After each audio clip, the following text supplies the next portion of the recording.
that point you're completely done, and you've solved the problem, successfully. And a good question, is, is the, what is going on here? I mean, what is the domain of the inverse, and what is the, domain of the original function? Well, the original function, it's not defined at x equals 3, so x cannot be equal to 3. And in this one, it's obvious that x cannot be equal to 2. But the thing is, to really understand, what's going on, you would need to graph the original function. You see, that becomes an important thing. So you can see what the domains and ranges are. So if x equals say it was 3, right here, x equals 3, you have a vertical asymptote, and to the left of 3, this is a negative quantity, and a positive quantity there. So it's like going down to negative infinity, you see. And then as you go, to the left, further, at a certain point, less than x equals 1/2, it does become positive. So it's looking like, it crosses the x-axis somewhere like here, and then it just keeps on, going up. Let's see, let's do a better job of that. Somewhat like a line. We're not being asked to graph it. I mean, if we were, we would need to be a lot more careful. But it does have a horizontal asymptote at 2, as well. So, it just kind of, and it approaches that from below there like that. So my middle part here is not too good, but it's like that. We weren't asked to graph the thing, you see. And then of course to the right, it's always positive, and it does approach the same horizontal asymptote too, except in this case, let's see if it approaches it from above or below. Well, let's say that at the point 4, where are we? Well, at the point 4, you get 9 over 1, so it's at 9, so it's way up here. So obviously, we're dealing with something that does this over here, you see. So, that is the thing. I mean, it's, so anyway, I guess I should have come way over to this board over here, but, that's the thing about this, function is it,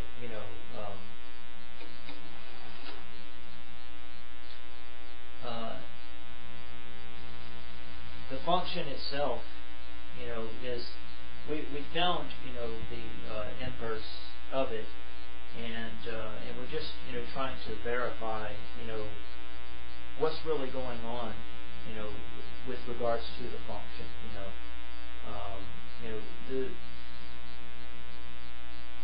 so the other thing that you might, do, I'm not going to say that you have to do it, but it's a good check.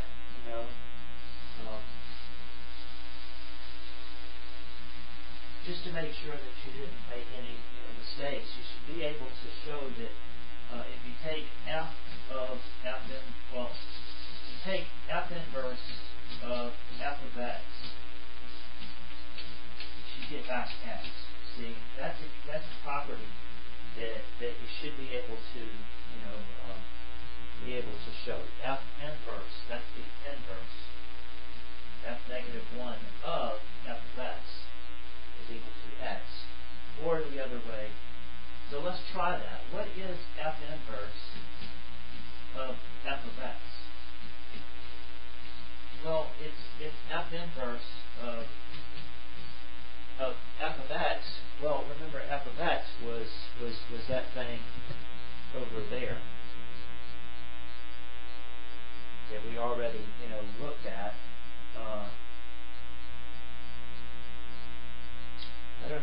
see that one lighting up a little bit off. Turn on that light there.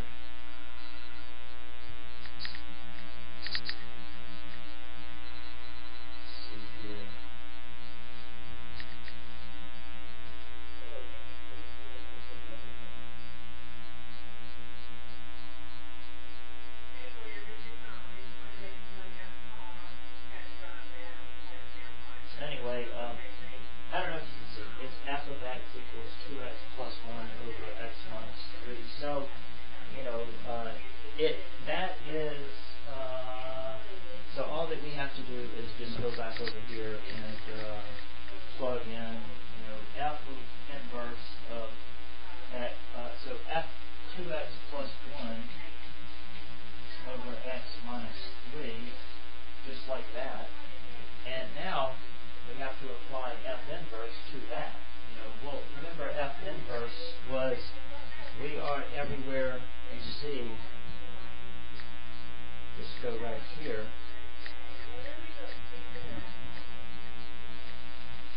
So anyway, when we're working with f inverse, that means everywhere you see there's something, you have to plug it in for x. So it's this, going on.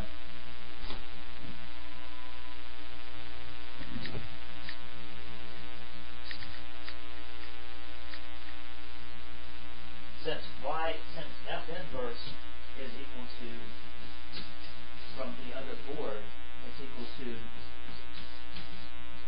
1 plus 3x over x minus 2. See,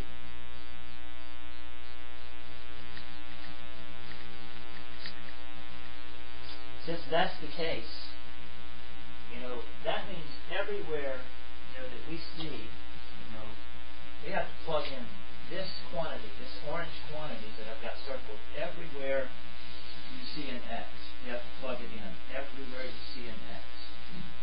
That's how you verify it, We weren't asked to verify it, but I'm just saying that that's how you do.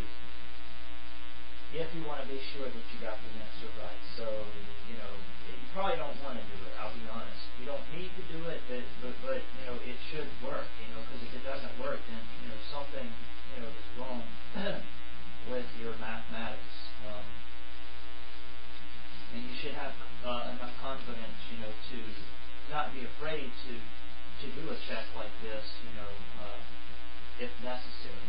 2x plus 1 over x minus 3 minus 2. So as you can see, I plugged in the big orange quantity everywhere I saw an x up here, and that's what it's all about, is to try and, verify these things, because, if you can't feel confident in the result, you know what you're doing.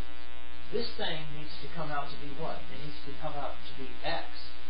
Surely doesn't look like it from there, but we need to find some common denominators here, like x minus 3 on the top. So x minus 3 plus, 3 times 2x plus 1, and that's over x minus 3. Divide that all by, 2, and then get a common denominator on the bottom, 2x plus 1 minus 2 times x minus 3 over x minus 3. And then you can cancel, simplify, get rid of, some things. It's not that bad now at this point. We got, these things cancel right here. Need to get me some more red chalk, but those cancel, and then we just have a simplified numerator and denominator. X minus 3 plus 6x plus 3 over, the 2x's cancel, and we're left with 4 on the bottom. And that's, so it looks like 7x minus 6 over 4. See, that's why you do these things, because, you have to know that it works, and if you come out with something that doesn't, then you know that you screwed up somewhere.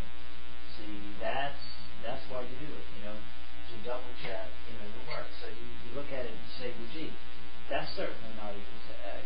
So, what went wrong? That's a good question. I thought we had done it, right. I thought our algebra had been, accurate, but obviously not. So at that point, you're going to probably go back and look and see, well, did I solve for, for y, accurately over there? So we're gonna go back over here at this point, and we're gonna try to look at that and see what's going on, because it looked like we had solved it properly, for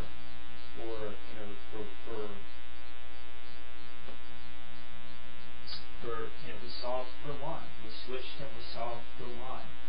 So let's look and see. Xy minus 3x minus 2y equals 1. Y times x minus 2 equals 1 plus 3x. Y equals 1 plus 3x over x minus 2.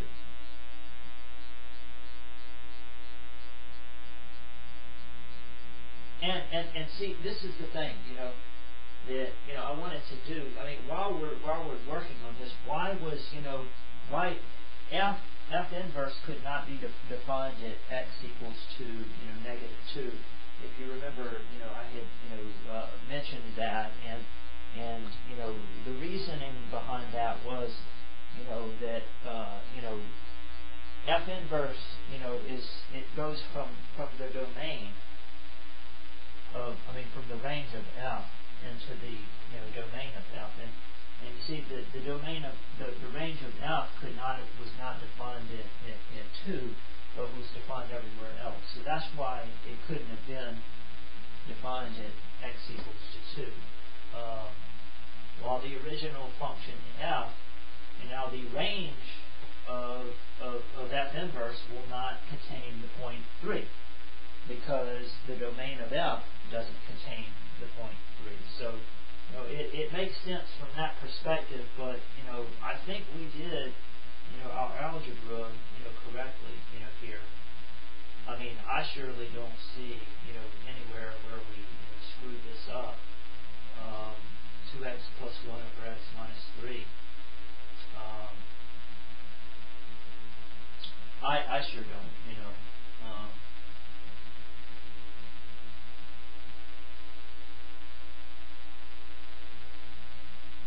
But it's instructive to go back and try to figure out where we went wrong.